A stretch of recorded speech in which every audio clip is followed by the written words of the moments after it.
মালতীবালা বিদ্যালয়, তবে জয় গোস্বামীর নয়। পুরুলিয়ার বাঘমুন্ডি ব্লকের অযোধ্যা পাহাড়চূড়ো গ্রাম জিলিং সেরেঙের বুকে জলজল করছে মালতীর স্কুল, তাও আবার সম্পূর্ণ বিনা পয়সার স্কুল। যে স্কুলে আদিবাসী দুস্থ ছেলেমেয়েদের জীবনে শিক্ষার আলো পৌঁছে দিচ্ছেন উচ্চ মাধ্যমিক পাশ আদিবাসী বধূ মালতী মুর্মু। এই সাঁওতালি এবং বাংলা মাধ্যম স্কুলে একমাত্র শিক্ষিকা মালতী। মালতী যখন বিয়ে করে এই লালমাটির দেশে পা রেখেছিলেন, সেই সময় পুরুলিয়ার পিছিয়ে পড়া গ্রামের ছবি মালতীকে ভাবিয়েছিল। আর সেই ভাবনা থেকেই দুস্থ ছেলেমেয়েদের পড়ানোর কথা মাথায় আসে এই গ্রামীণ বধূর। মালতীবালা বিদ্যালয় ছাড়াও এই স্কুলের আরো একটা নাম আছে, মারাংবুরু জাহের আয়ো ইতুন আষাঢ়া। প্রতিদিন সকাল 11:30 থেকে দুপুর 1:30 অবধি চলে মালতীর স্কুল। বর্তমানে এই স্কুলে প্রায় 45 জন পড়ুয়া পড়াশোনা করছে।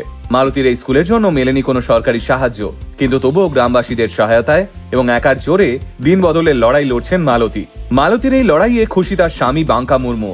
বর্তমানে বাঘমুন্ডির বিডিও অফিসার মালতীর এই স্কুলের দিকে সাহায্যের হাত বাড়িয়ে দেবেন বলে কথা দিয়েছেন। এই লড়াইগুলোই বোধহয় আসল উইমেন এম্পাওয়ারমেন্ট। কি তাই তো?